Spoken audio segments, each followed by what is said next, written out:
बेथ' कमप्लिटलि दंफां सिखावनि बियो नोंथांमोना जोंजों थांफानो हायोबा जों लेंलांगोन हाग्रायाव बेसेबां दंफां हानाय दं नोंथांमोनाबो नुब्ला बिराद दुखु बिसोरो गासैबो दंफां सिखावजोब बाव पाब्लिक गैया सासेबो दङ औ साब्रैसोल' दं आरोखि साब्रै साबासोल' दं स्टप खालामनो मानि होनोब्ला जोंहा सार्भिस प्रभाइडारफ्रा अनेक खम जोंनि रुनिकाटा रेन्जनि आन्डाराव ओरै होसोयोब्ला बै लामा दोंसेजों ओंखारलांगोन बै लामा दोंसेजों होसोयोबा ओरै लामा फारसेजों ओंखारगोन दाख्लैबो जों टाटा मबाइल गंनै हमखालि ओइदिनखालि गंबा टाटा मबाइलमोन अनलि जों गंनैल' मोनदों मानो होनोब्ला जोंहा प्रटेक्सन खालामनाया मानसिया खम जादों दा बेथ' कमप्लिटलि दंफां सिखावनि बियो नोंथांमोना जोंजों थांफानो हायोबा जों लेंलांगोन हाग्रायाव बेसेबां दंफां हानाय दं नोंथांमोनाबो नुब्ला बिराद दुखु मोनगोन आरोखि सन्देह जों एसे दङ खिन्थु डाउट नङा आरोखि बुस्थुआ जों सन्देह दङ बे माला सोरनि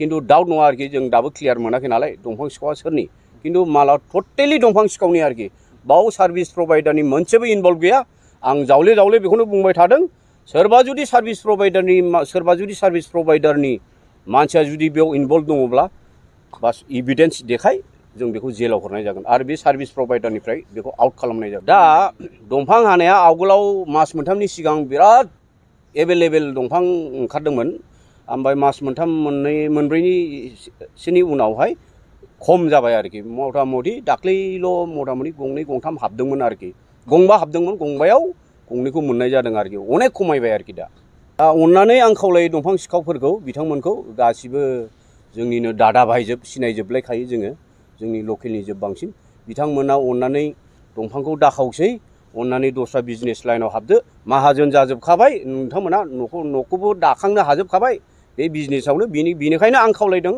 जोंनि फंबायफोरखौ जाहाथे दंफांखौ दाखावसै अननानै दस्रा बिजनेस सालायदो आच्छा ओमफ्राय लोगोआवहाय थार गारियाव बोफानानै दंफां सिखावनि गारि थार गारियाव बोफानानै बे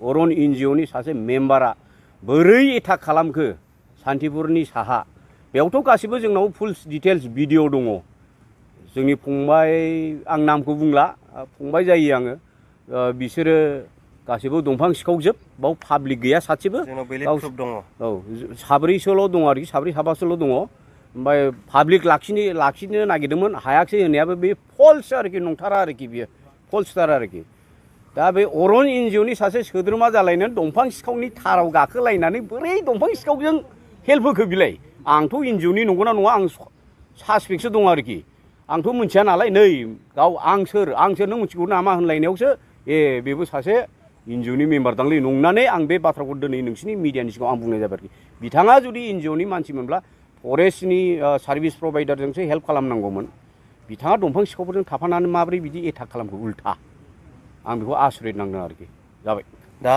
दिनैहाय जों बेखौनो दिनै बे खौरां मेल लानायनि गुबै थांखियानो जाहैबाय जों बे जालांनाय जाथायनि सायाव खेंफोरथि होनो लादों दा जोंनि सायाव ओरैबायदि नारसिनदों माने सार्भिस प्रभाइडार माखासे 2 नाम्बार खामानियाव लोब्बा दं होननानै जोंखौ जेब्लायबो पलिटिकेल एंगेलजों नोजोर होनानै जोंखौ नाख्रेबबाय थादों दा बिनि बेलायावनो आं बुंगोन दिनै बनसु आरो आतसु जाय बिथांमोनहा दिनै जोंनि सायाव नंखायै सोरनिबा दंफां सिखावनि खोथा लानानैहाय जोंखौहाय सोरबा हाइ कमान्डसिम दिनै सेन्ट्रेलसिम बा स्टेट गभर्नमेन्टसिम बा जोंनि दिनै जाय CM प्रमद बर' बिथांनिसिमबो बिथांमोना मेम'रेन्डाम गारदों जे सार्भिस प्रभाइडारा बेफोर गासै 2 नाम्बार खामानियाव लोब्बा दं होननानै बेफोरनि सायाव आं खेंफोरथि होनो सानदों सार्भिस प्रभाइडार हिसाबै दिनै जों एक्स एनडिएफबिनिफ्राय फैनाय दा जोङो BTR रेकर्डनि उनाव BTR रेकर्डनि दफा बायदियै एक्स एनडिएफबिफ्रा गाव सुंथा मोनफिननांगौनि थाखाय जे फेरेंगा बिथाङा जोंखौहाय दिनै सार्भिस प्रभाइडार मोनसे दंफां होबथानायाव हेफाजाब होनो थाखाय फरेस्ट डिपार्टमेन्टजों बेयावहाय जोंखौहाय इनभल्भ खालामनानै दोनदों दा बिनि बेलायाव ओरैबायदि नोजोर होयो मानसिफोरा जोंखौ जे जोंसो गाज्रि मावदों खिन्थु जोंनिफ्राय बेयाव खुनु इनभल्भ गैया सार्भिस प्रभाइडार हिसाबै जोङो दिनै एक्स एनडिएफबि जोङो दिनै दानसेयाव 8,000 दरमाहा लानानै जों दिनै गावखौ फोथांनानै दङ दा बेखौ जुदि मेगन सानानै जोंखौहाय बेन खालामनो बा जोंनि सायाव गाज्रि नोजोर होनाया बेयो जोबोद अयनाय बेनिखायनो दिनै बनसु बर' माहारियारि फरायसा आफाद आरो आतसु ट्राइबेल फरायसा आफाद बिथांमोना गोथौयै सिन्था खालामनाया मोजां एनडिएफबिनि सायाव जोङो दिनै एनडिएफबि हिसाबै नोरजियानि समान जे समाव जोङो रां खामायनांगौमोन बा सोलोंथाइ लानांगौमोन बे समा जोंनि थाखाय बारग'लांबाय BTR रेकर्डनि उनाव जोङो दिनै बे फिसा खामानिखौ मावनाय जादों। बेयाव बिथांमोना जोंखौ मददसो होनांगौ। जुदि दंफां गनाय बा इलिगेलखौ बिथांमोना मोनदोंब्ला बिथांमोना डिपार्टमेन्टेलि नारसिननो हागोन। बेयावहाय सोरबा फेरेंगाया सोनाय बा इउपिपिएलआ सोनाय होननानै सार्भिस प्रभाइडारनि सायावल' नारसिननाया बेयो बिराद गोरोन्थि होननानै जोंनिफ्राय जों सानो आरो। दा जोंखौ मेगन सानाय मानि बारग' एनडिबिखौ मेगन सानाय। बारग' एनडिबि होनोब्ला गोबाव बोसोर एनडिबि हिसाबै हारिखौ सिबिबोदों, हारि रैखाथिनि खामानि मावबोदों। दा बिथांमोना बे बाथ्राफोरखौ दिनै साननैसोआवनो पलिटिकेलि नोजोरजों नायनानै बावलांनो सानबाय नामा? बियो गोरोन्थि। दा बिनिखायनो आं दिनै खावलायहरगोन बनसु आरो आतसुखौ, जायफोरा दंफां सिखावफोरनि खोथा लानानै दिनै जोंजों जेबो सावरायालासे, जोंनि जेबो खोथा मिन्थियालासे बिथांमोना जे बाथ्राफोरखौ बुंदों बेयो गासिबो नंखाय।